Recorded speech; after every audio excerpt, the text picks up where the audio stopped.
back in high school, I took AP Lang and I did not pass the exam. Coming into English in college, I was intimidated because of my experience in high school. I did not, my teacher was so harsh on me and she overly criticized everything I wrote. And she made me feel like I was like the world's worst writer. And it's sad because I actually really like writing. I like reading. So my self-esteem went down in that aspect because I thought, like I couldn't write. So for that reason, I decided to just skip taking English my first semester and wait till the spring. And I regret that because I should be taking English 2 right now and it sucks, but I'm happy to say I came in with negative expectations, but I'm leaving on a positive note. So that is a good thing. I thought English was going to be so hard and I was going to hate it, but it's actually easy and you just have to put the work into it. And I like how my teacher now isn't harsh on me, but I don't know, maybe she's just being nice.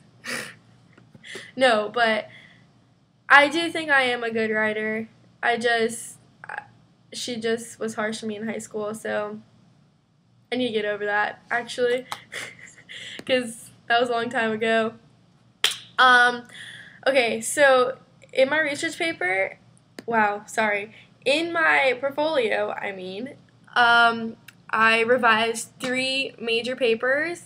I did the writing study, the discourse community, and the rhetorical analysis. For my rhetorical analysis, I decided to fix the organization. My organization was horrible. I was like reviewing it and I was seeing how I was putting stuff in logos that actually belonged in pathos and I don't know what I was thinking. So I actually fixed up everything so it is correct now that I have more of an understanding of the concept, I guess you could say. For my writing study, I decided to just focus mostly on the sleeping discovery pattern that I found. I studied myself for a week and I found that I write the best after I sleep. So I focused mostly on that more than anything else, like the interruptions or where I work best. I know like that's actually like a huge thing because not many people, it's like unique, not many people like do that. I nap like literally like 10 to 15 hours a week. It's ridiculous, but that's me. I have to be on a charged battery always. So what else? Oh yeah, so got that. Oh, the discourse community one. Alright, that was personally my favorite paper because I like writing about personal experiences and everything that about me that I can relate to, I guess. So it was a lot easier for me to write that paper, I guess you can say, than the other 2.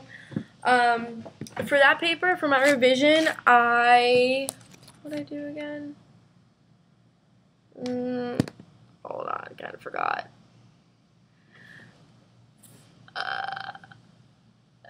For my discourse community. Oh, I got a really good grade on that, so I just decided to edit like the minor details. So there was just like a lot of grammatical errors and like maybe sentences that shouldn't have gone or like kind of like a lot of repetition. Maybe a sentence that doesn't belong in that paragraph. So it wasn't that serious, but I got the best grade on that paper. So I felt like I didn't really need a lot of revisions already.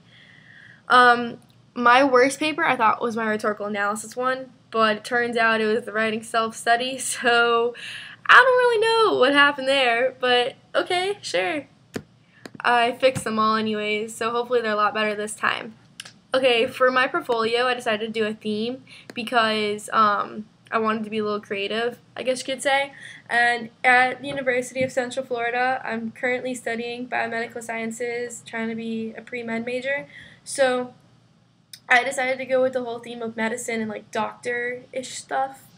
And my favorite TV show is Grey's Anatomy, so I decided to title my portfolio Courtney's Anatomy. And everything is like a little, hospital relations. Like my main page is called the emergency entrance, and like what else is on my page? Oh yeah, the daily charts is my journals. The process and treatment is my writing process, and the patient support group. That's the discourse community because that is a discourse community itself, so that was kind of clever. But yeah, oh yeah, so another thing we have to do for this reflection is that we have to suggest a grade for our portfolio. I think I deserve an A, and I'm not one to push grades, but I do think I deserve an A on this portfolio. I worked really hard, and I'm not into the computer nerd web design stuff that I have no interest in pursuing a career in any of that. But I think I tried my best and tried to display my website as easy as possible with all my information. I worked really hard on it. I spent all weekend long doing it. Didn't go out. But it was worth it because I hope I do really good on it and I need to get a really good grade in this class as well as all my other classes and whatnot. But yeah, oh, another thing I learned from this class I want to mention is that before this class, I always turned in my first drafts. And that is probably the worst idea ever because your first drafts are like nothing. They're just like your basic thoughts written on paper when they really should be re-edited like 1,000 times.